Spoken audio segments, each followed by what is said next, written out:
Hello and welcome back to Real Fast English. In this video, we're going to talk about important pronunciation mistakes that English learners make from time to time. One of the hardest challenges of learning English is knowing how to pronounce certain words. This is because English is full of words that we don't pronounce phonetically. This means that we don't pronounce words as they are written. Now, this can even be a problem for English natives.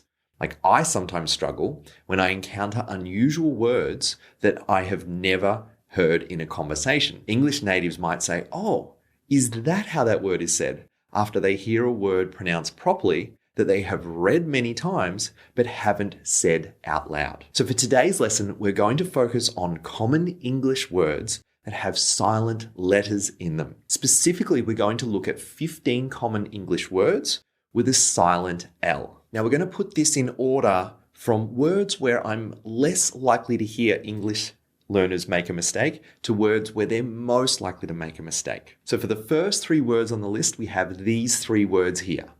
Now, to pronounce these properly, we have would, could, and should. So as you can see, these L's need to be silent. Would, could, and should. We don't want to say wooled or cooled or schuled, or something like that. It would sound very strange to an English native. But if you've been conversing in English for a while, you may already know how to say these three. The next four words on the list, we have these words here.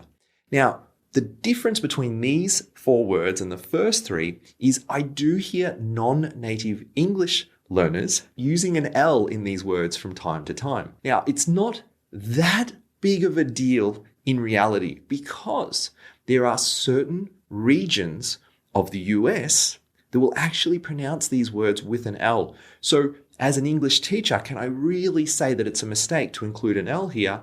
No, I don't think so, because there are certain regions that would say it. That said, the majority of the English-speaking world will say these words without the L in it. So I'm from Australia. The way I would pronounce these words would be calm, balm, palm, and salmon.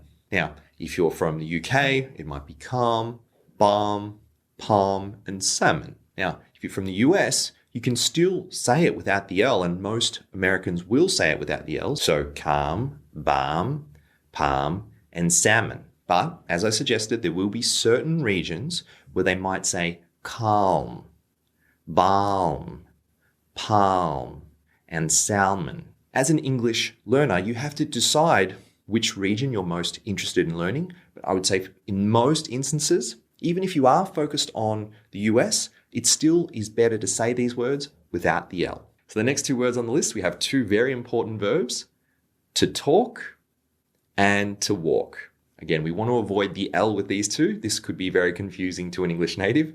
Walk and talk. So again, we want to avoid this.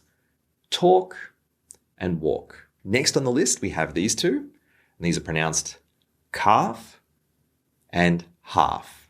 Now, of all of the words on the list, half is an important one to know because it is a prefix in many other English words. Now, I said we're only going to look at 15 words today, but here are a few bonus words that have the word half in them. Behalf, halfway, half time, half pipe, half back, and half-hearted. Now, this last one in particular is a wonderful English word, and if you find an opportunity to use it, it will make your English sound fantastic. So half-hearted means that you're not fully committed to something, or you're not putting in a good effort. And we might use this word to talk about maybe a player in a sporting match. We might want to say something like, he made a half-hearted effort in the game. This means that he wasn't trying hard. He wasn't putting in his best effort. So try to work half-hearted into your next English conversation. It will sound fantastic. Now, next we have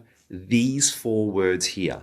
Now, these words aren't as common as some of the earlier words, and so I'm more likely to hear English learners make mistakes, and I've heard plenty make mistakes with these four here. So we have yolk, and this refers to the yellow part inside the egg, yolk.